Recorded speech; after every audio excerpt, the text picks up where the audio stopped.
Si hay un Dios, ¿cómo es? Atentos a este vídeo porque os voy a dar la única respuesta posible y satisfactoria desde el punto de vista intelectual.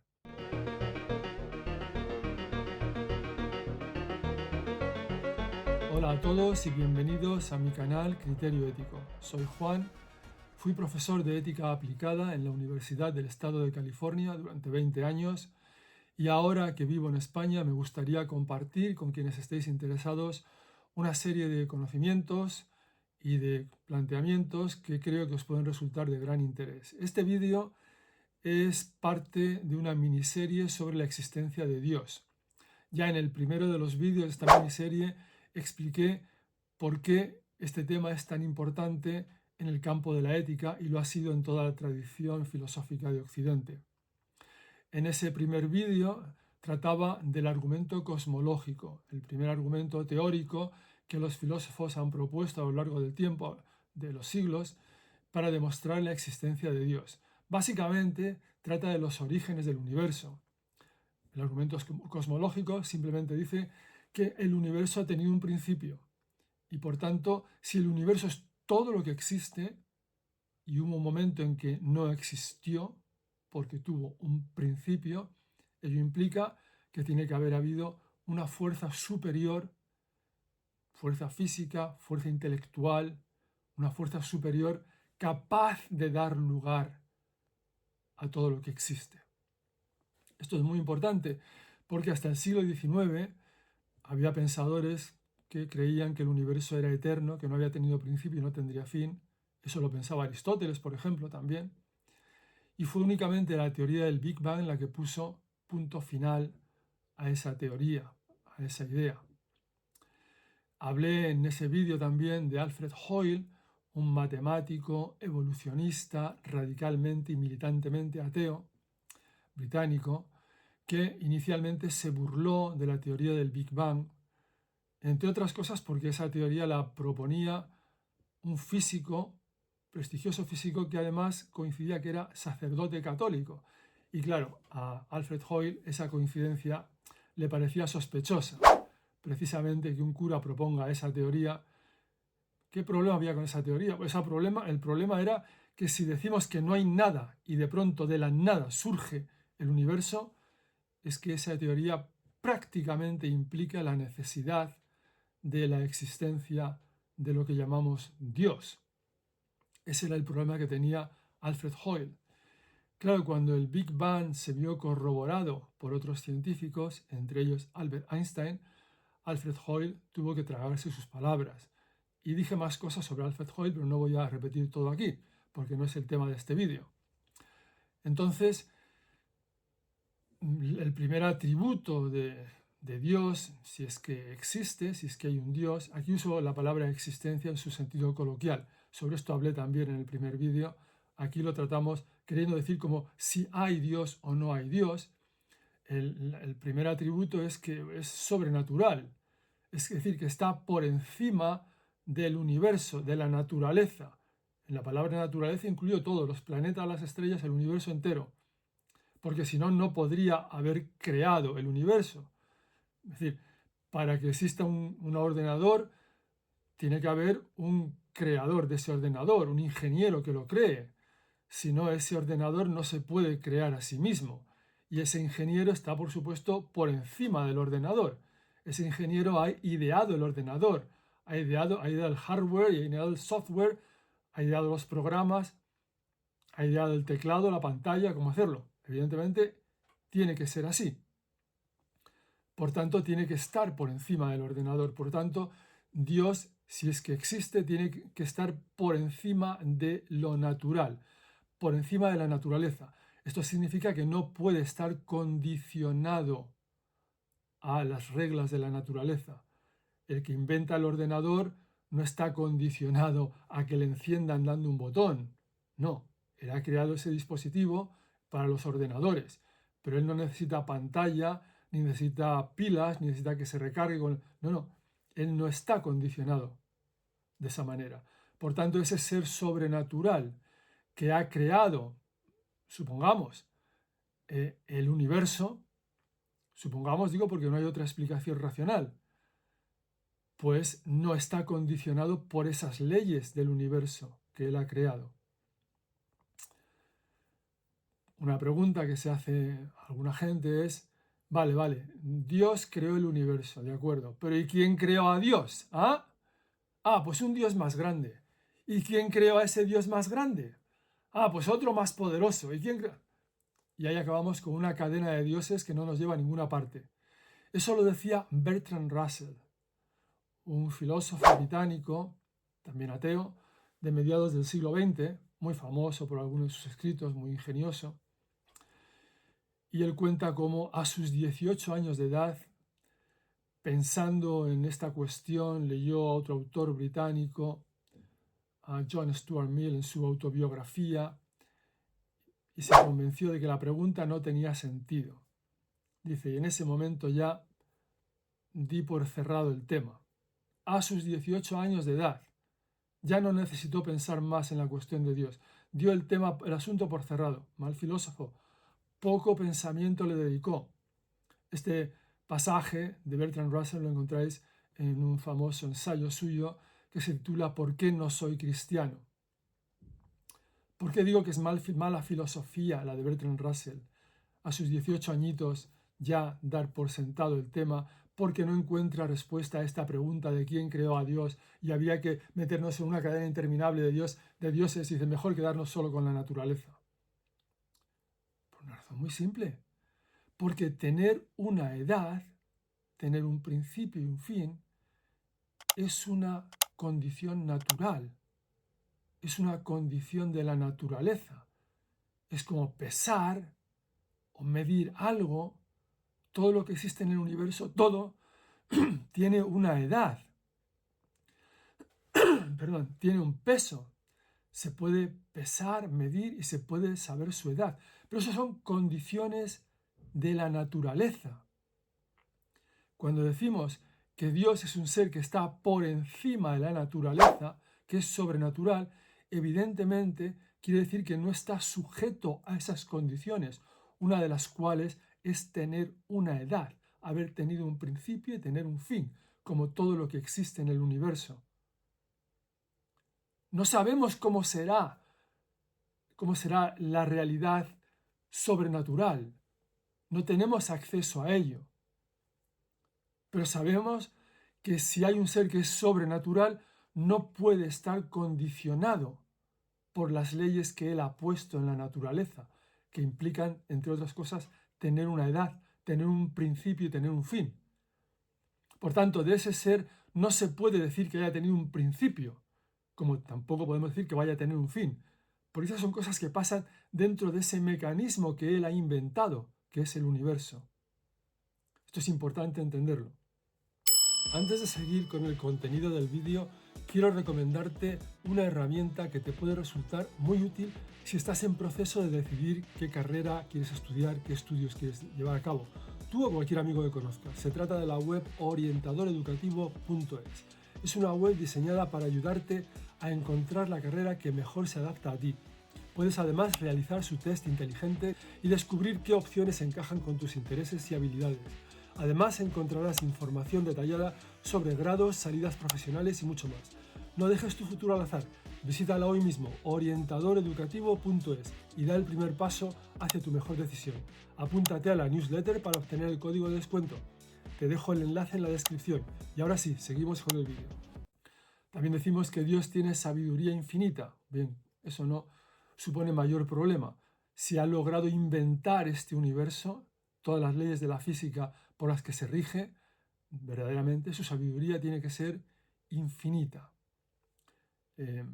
Nosotros damos unos premios increíbles, unos premios Nobel y todo tipo de honores a cualquier científico que descubre una nueva interacción que no se conocía entre dos leyes de la física y tal.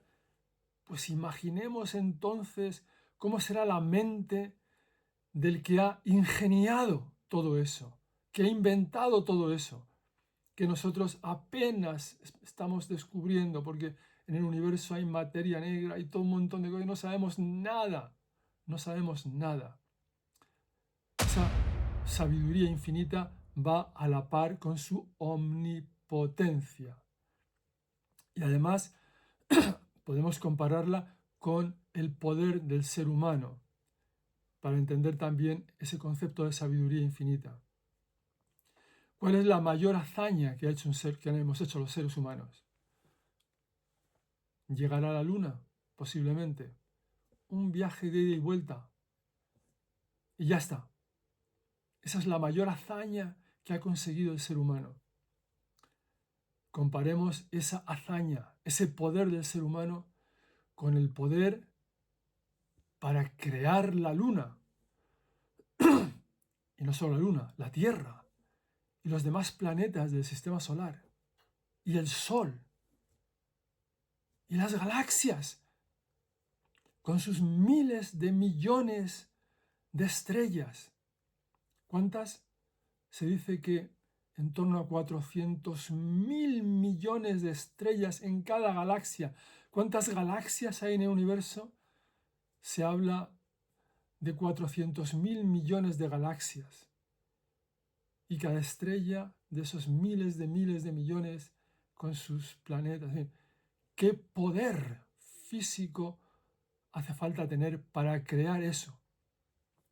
Pues bien, si el poder intelectual de ese ser que ha creado el universo es, como tiene que ser, análogamente superior al nuestro, es decir, si nuestra mayor hazaña ha sido llegar a la luna, comparado con el poder para crear el universo, pues el intelecto de ese ser tiene que ser absolutamente superior hasta un punto inimaginable al intelecto de un ser humano. Algunos autores han propuesto la idea de que la diferencia entre el intelecto humano y la de Dios es una diferencia análoga a la diferencia que hay entre el intelecto humano y el intelecto animal. Es decir, nosotros podemos pensar cosas que los animales no entienden. Veremos luego por qué es esto una analogía interesante. Hay personas que dicen, o pensadores que dicen, que la idea de omnipotencia es contradictoria en sí misma y propone una especie de trampa intelectual. Veremos por qué es una trampa. Dicen, ¿acaso podría Dios crear una roca tan grande que no pudiera levantar él mismo? Parece que nos han pillado ahí, ¿no? Si Dios no puede crear esa roca, no es omnipotente. Y si Dios la puede crear pero no la puede levantar, no es omnipotente. Aquí hay truco, aquí hay truco. A veces las palabras nos inducen a creer que ciertas realidades, al ser gramaticalmente posibles, son también parte del mundo de la realidad, pero no lo son. Yo, por ejemplo, puedo decir una frase como la luna espumosa que emborracha a los ciervos del campo cuando el amanecer se tiñe de rojo y llueve fuego sobre la tierra.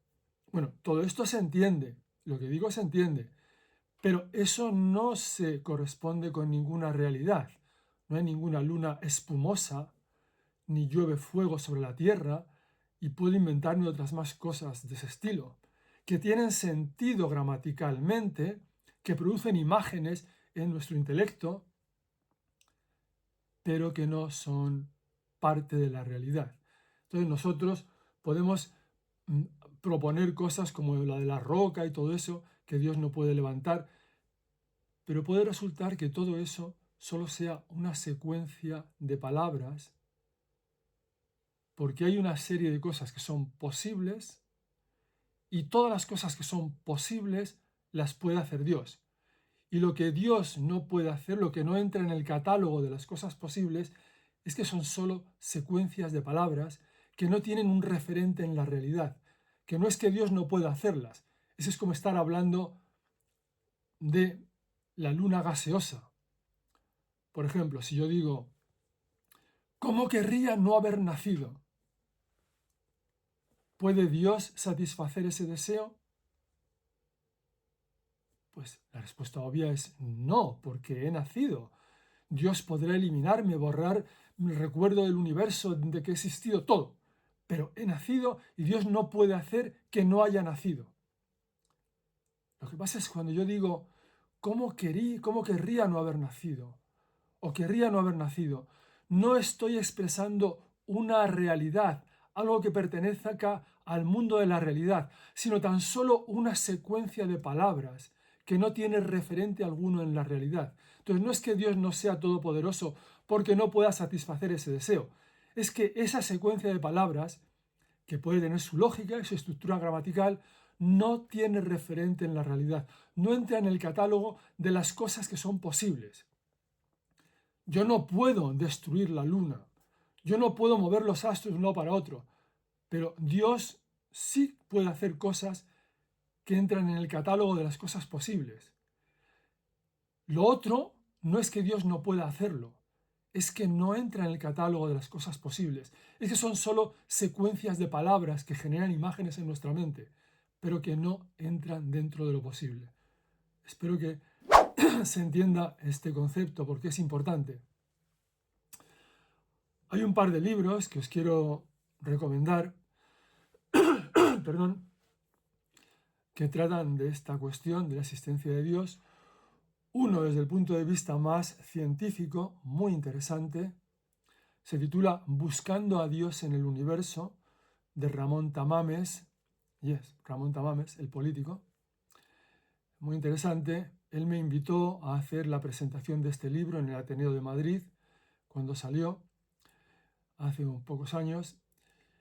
Y en este libro se exploran todos los argumentos en torno a la existencia de Dios. Os voy a leer los títulos de algunos de sus capítulos para que veáis qué interesantes son.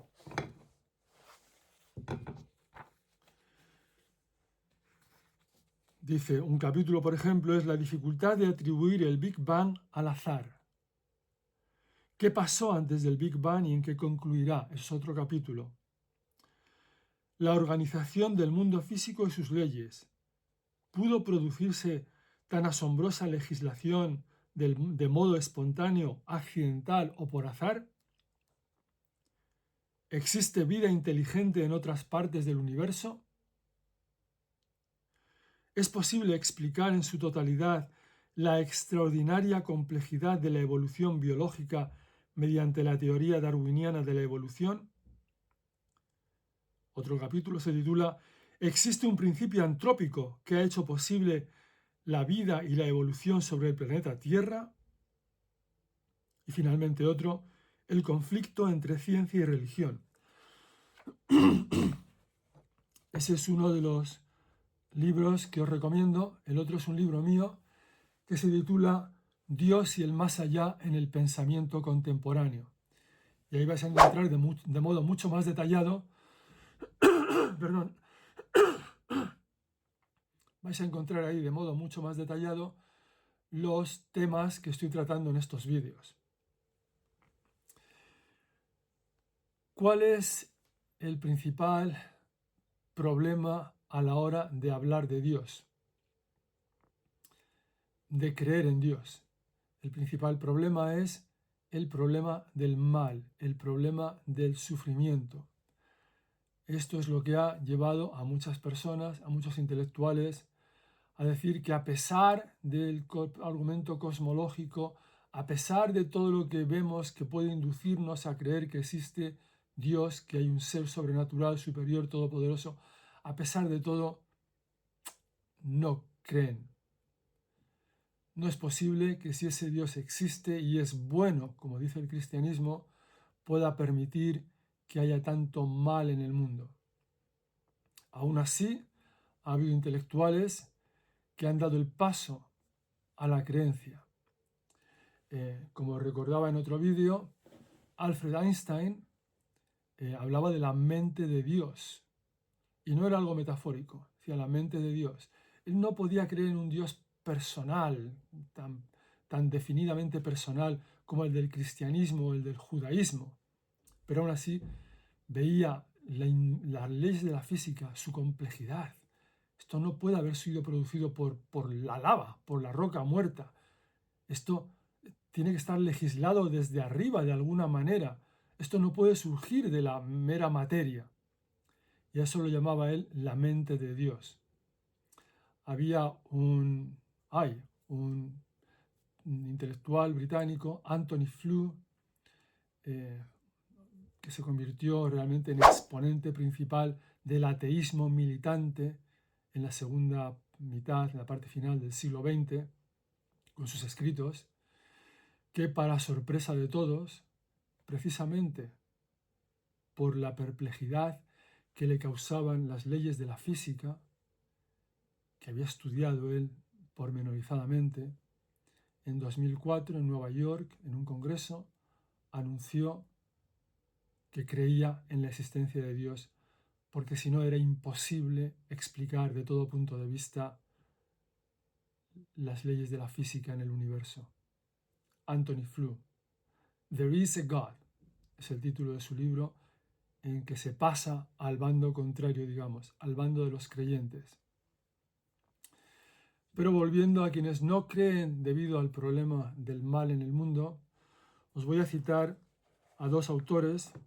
Uno de ellos es Bart Ehrman, que es profesor en la Universidad de North Carolina. Es profesor además en el Departamento de Estudios de Religión. Ehrman publicó un libro en 2008 titulado, voy a traducirlo al español, el título, El problema de Dios. Cómo la Biblia no llega a responder, no da una respuesta satisfactoria, digamos, a nuestra pregunta más importante. ¿Por qué sufrimos? Y este autor pasa revista a algunos sufrimientos terribles que ha observado, por ejemplo, de enfermedades de niños en el tercer mundo, y dice, no es posible que Dios exista y permita esto. Da igual lo que nos cuente el del cielo, que va a compensar, no hay nada que pueda compensar por esos sufrimientos. Si Dios existiera, ese sufrimiento no ocurriría. Y para él eso es el argumento final. Otro autor del que quiero mencionar también es Richard Rubenstein. Richard Rubenstein era un rabino, era judío por tanto, un rabino en Nueva York, un rabino importante, y este hombre publica un libro titulado After Auschwitz, después de Auschwitz, refiriéndose al campo de concentración nazi. El libro se publica en 1966 y dice que después del holocausto nazi, él, que es un rabino, una autoridad religiosa en el mundo del judaísmo, no puede creer en la existencia real de Dios. Es algo cultural, metafórico, pero no puede creer en la existencia real de Dios, debido al sufrimiento que ocurrió durante la Segunda Guerra Mundial, durante el holocausto de los nazis. Verdaderamente el problema del mal es un problema grave. Incluso durante la época de los nazis, en uno de los guetos nazis, nos cuentan que los rabinos organizaron un juicio a Dios. ¿Cómo es que Dios puede permitir esto? Se le acusó a Dios de connivencia, de complicidad con ese terror, con ese sufrimiento. En fin, no sé cuál fue el resultado del juicio.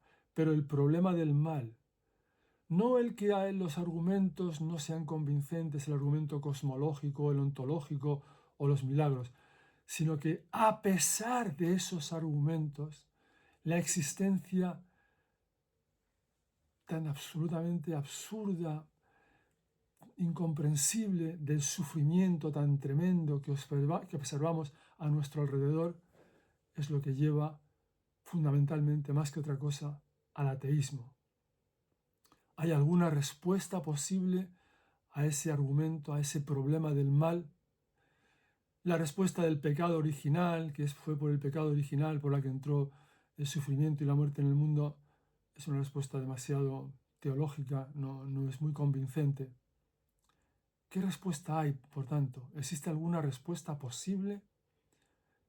Hay una rama de la teología que se llama la teodicea, que intenta hacer compatible la idea de un Dios todopoderoso y todo bondadoso que nos ama más de lo que ningún padre o madre de este mundo pudiera amarnos, hacer eso compatible con la existencia del mal y del sufrimiento. Muy difícil, una misión muy difícil, muy difícil. Volvamos aquí para intentar dar respuesta a esta pregunta, a esa analogía que he propuesto antes entre la mente humana y la mente de los animales. Nuestro gato no entiende por qué de pronto un día sabe que le queremos mucho, que le acariciamos, que le damos de comer, que le mimamos, pero no entiende por qué un día le metemos en una caja, en una bolsa de viaje, le llevamos a una oficina donde hay un señor ahí con una bata blanca que va y le clava una aguja. ¿Qué sentido tiene eso? Es decir, nos mira a nosotros, pero si yo sé que tú me quieres, si me cuidas, si yo te quiero mucho también, ¿por qué me traes aquí? A que este salvaje me clave una aguja, como me está clavando y me mete ahí un líquido. Cuando llegues a casa, puedes intentar explicarle durante horas a tu gato que lo que ha hecho ha sido ponerte una vacuna que era necesaria para que no te enfermes de esto y del otro. Y tu gato te mirará perplejo y dirá, anda, dame de comer y déjame tranquilo, que no sé de qué me estás hablando, no entiendo nada. No entiendo por qué, queriéndome como me quieres, me has hecho eso. Tampoco entiende por qué no le dejas subirse por las cortinas, arañar los sofás, con lo divertido que es, porque para tu gato tú eres un gato más grande. Y él no entiende cómo un gato más grande no hace las cosas que él haría si fuera un gato grande como tú, con toda la de cosas que se pueden hacer en tu casa. Se puede escalar todos los visillos, las cortinas, saltar por aquí, por allá, comer a la hora que te dé la gana, todo. Pero tú, incomprensiblemente, no le dejas hacer nada de eso. Y además le llevas a un sitio donde le clavan una aguja y le meten ahí una cosa que le hace un daño terrible y está perplejo, no sabe qué hacer ni qué pensar de ti ya.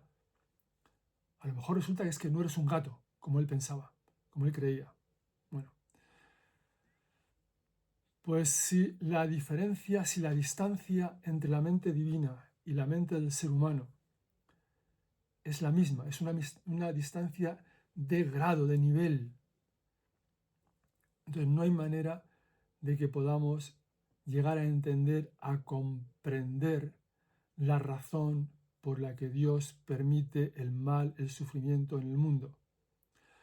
Una respuesta teológica que vale para el cristianismo únicamente es que si Dios, por la razón que fuera, que no nos es dado a entender en nuestro intelecto, tuvo que permitir el mayor sufrimiento posible para Él mismo, que fue la crucifixión y muerte de su Hijo, si eso tuvo que ocurrir, si eso no se pudo evitar, si eso Dios no lo pudo evitar por la razón que fuera, o no lo quiso evitar, o no se podía evitar, entonces cualquier otro sufrimiento que ocurra en el mundo siempre será un sufrimiento menor para Dios, porque eso fue lo más. Y si lo más ya ocurrió, todo lo demás va a ser menor, aunque a nosotros nos parezca terrible. En fin, esa explicación, esa respuesta teológica puede ser válida para cristianos devotos, pero que cada cual se pregunte si le vale a él. En cualquier caso, este vídeo ha intentado simplemente haceros pensar con un prisma filosófico sobre los problemas que plantea la religión y también los argumentos que ofrece, que son muy poderosos. Y si el problema del mal es muy poderoso, los argumentos a favor de la existencia de Dios también son muy poderosos. Por tanto, la honradez intelectual nos tiene que llevar a sopesar las dos cosas con seriedad, sin un prejuicio, sin una decisión tomada de antemano. Si este vídeo os ha parecido de interés, os ha hecho pensar un poquito, os invito a que le deis al like y a que os suscribáis a mi canal para que os sigan llegando las alertas de otros vídeos de cuestiones éticas, de cuestiones de debate como este. Hasta pronto.